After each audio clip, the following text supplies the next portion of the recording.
Cracker Barrel, they're undoing what they did. Who cares? I do, and I want to tell you why, starting right now. All right, so let's get back into this whole Cracker Barrel thing. I know. You don't care that much about chicken fried steak, but I want to tell you it's a deeper issue. Now, Cracker Barrel started this whole thing going a little while back in August when they thought that they could trade their rocking chairs for modern chic. They took the antiques off the wall and they put some sterile walls up. And they took their nostalgia down, the thing that they were known for. And they went for trendiness. Oh, well, what's wrong with that, Chad? Why do you conservatives always try to pick on these guys that are just trying to progress forward? Well, Cracker Barrel CEO Julie Massina, she thought this was a good idea to change the decor. The decor you've come to know, the 2 inches of dust on the crap on the walls, and to go, a little more straight line, a little more shiplap, if you will. And they changed a lot of things. Now, again, the issue wasn't just the changing of the logo. It wasn't just the changing of the decor, but the downfall of the menu, the quality of food, the quality of the service, just everything sort of got lost in the shuffle. Because if you could just slap a new brand on it or just put a coat of paint in the room, well, everything ought to be all right. And just cover up the bad service and the horrible food. You just take a look at it and say, well, they weren't going woke. They were just trying to no, they were going woke. See, this is the CEO of Cracker Barrel that changed their OG logo. I'm done eating there until this woman's gone. I can't say that I blame them. I mean, there's the Cracker Barrel with the LGBTQ, ATRG, whatever, AR-15 plus logo. So, wanted to scrap the nostalgic, beloved logo that reminds people of simpler times and replace with soulless, improved logo. This was Brick Soup. This is what she did. And she said everybody was clamoring for it. Apparently they weren't. I mean, they lost like $750 million. Insane. Like $95 million in one day after they made the announcement. There were a lot of things wrong with it. But what was it that got the nation in a revolt about Cracker Barrel? Well, because in America, you just don't mess with tradition. Especially not at the dinner table. Not in the family memory. Not in the places that remind us who we are. Cracker Barrel said, you've shared your voices in recent weeks, to the tune of hundreds of millions of dollars being lost. Not just our logo, but also our restaurants. We're continuing to listen. They thought they could undo this, but trust me when I tell you, when you tie that knot with your tongue, you can't untie it with your teeth, okay? Today, we're suspending our remodels. If your restaurant hasn't been remodeled, you don't need to worry. It won't be. With our recent announcement that our old-timer logo will remain along with our bigger focus in the kitchen and on your plate, we hope that today's step reinforces that we hear you. Learn more. Well, here's what happened. According to Nick Sorter, Cracker Barrel's officially canceled their renovations. Will revert any stores already changed back to the original design. I mean, even President Trump came out and said, no, not good. So he says, we won. So they canceled the new decor. Said they're canceling the remodels, and they're gonna revert back. I mean, look at these people. I mean, geriatrics need some jelly beans and some nostalgia right there when they go in there and eat their chicken fried macaroni. I know I do. God, it makes me want grits right now. But why does it matter? Ladies and gentlemen, I will tell you why it matters. You guys just like to harp on everything. You're just shaking and clutching your pearls. Yeah, maybe. But I want you to picture a nation.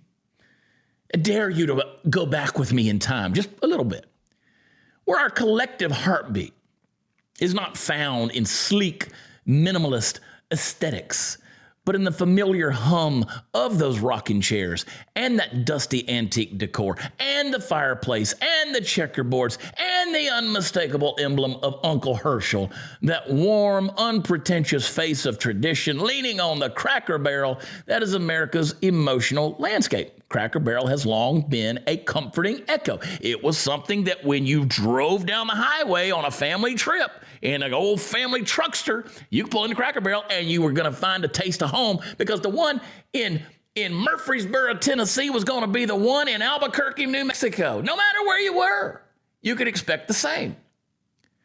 Well, then back last month, they wanted to modernize. They wanted to take those memories away, that feeling of home. No, they simplified the logo, stripped away the vintage charm, brightened up the interiors, toned down the antiques, and they did it with just 4 of their 660 locations, remodeling as a test. Bold. They wanted to appear fresh and relevant and forward-looking, yet that didn't happen. Customers, they railed against this. We all railed against it. The nostalgic sanctuary was violated, and the backlash was immediate and vehement. I mean, just grossly vehement. I mean, people were ready to burn the place down. Now, the company rushed to reverse both the logo change and the remodel plans. And here's the thing.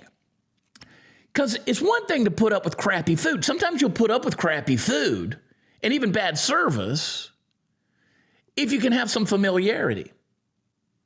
So what they are doing now is they're kind of still putting the Band-Aid over the problem. They're reclaiming the traditional identity, trying to recoup some of that lost stock value. Not sure if they ever will. But why philosophically do we oppose that? These progressive challenges to tradition, they don't work in America. Have you noticed that? I don't care if it's Bud Light. I don't care if it's Tractor Supply. I don't care if it's Carhartt. Name any of these traditional brands that are out there. You see, tradition as identity and comfort is a thing here. Tradition isn't just a dead relic. It's also not a bad word. It's a visceral comfort. It's a collective reminder of identity. It's shared values. It's rootedness. In times of uncertainty, whether you're traveling away from home or things are getting tough, people instinctively cling to what feels known. In the restaurant world, nostalgia is the comfort currency. So fueling impulses, they want to return to those childhood favorites, the simpler times, playing with the little golf tees on the little triangle board. You remember the toys out in the store. You remember the joys. That's the whole deal. But see, Cracker Barrel didn't just sell food. It sold familiarity and continuity and memory. And when that identity is tampered with, loyal customers don't just simply notice, they are betrayed. So there was one marketing expert who said, you betray your core customers at your own risk. And that wound takes a long time to heal. And sometimes it doesn't. So when you have this radical rebranding that's devoid of any empathy for legacy and it undermines trust, most Americans get pissed off because they feel like everything that they've ever valued as a foundational reality has been jerked out from under their feet in recent days and years. So if the people who made the brand what it is aren't considered, change winds up alienating. It's not about pleasing everybody. It's about not losing your base while seeking new terrain. See, these sensitivities in America, these cultural symbols, they carry weight. That's why we get pissed off when people burn a flag. It's beyond the aesthetics. They're about statements, and those statements are about values. So a redesign, even if it's just a restaurant, construed as a dismissing of Americana, can ignite a broader cultural backlash. And Cracker Barrel's redesign, that's why we called it woke. That's why it got political commentary. That's why Donald Trump was further compounding the public outrage. You see, this shows how the political and the cultural dimensions of symbolic change are inseparable from brand strategy. I know you don't care.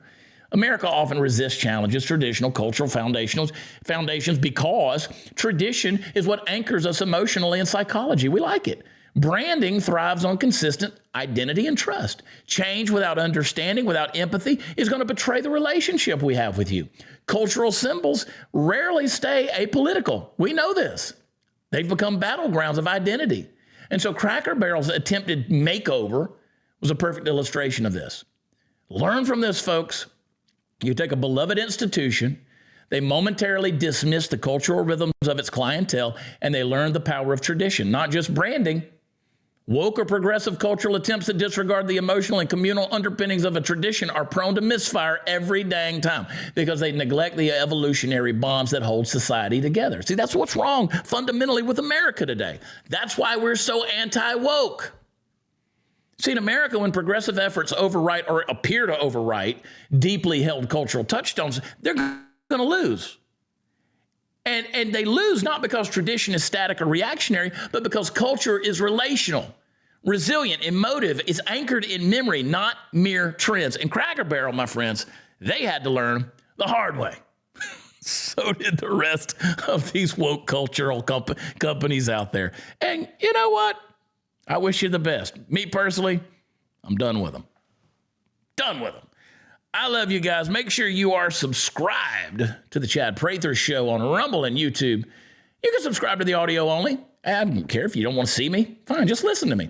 Go over there and leave us a rating and review. 5 stars. That's what we deserve on Spotify and on Apple. But hit that thumbs up button. Hit that like button.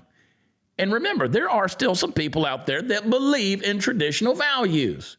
Anchored in memory, baby, not mere trends. Grab my book, Born for Meaning. You can get it on Amazon. You can go to bornformeaning.com. I'll even sign a copy and send it to you. Rub it on my chest or something. I don't know. You can clone me. That's worthwhile. Woo, you hang me up on a wall in a Cracker Barrel. All right, guys, I'm going to get out of here. Don't forget to join us for the Chad Prather Show Monday through Thursday. That is at 10 a.m. Central. And also, you can join me in the mornings for Before the Noise at 7 Central right here on all your favorite places, X, Facebook, Rumble, YouTube. In the meantime, hey, don't be woke. You won't lose, guaranteed. I love y'all. God bless you. Talk to you next time. Bye.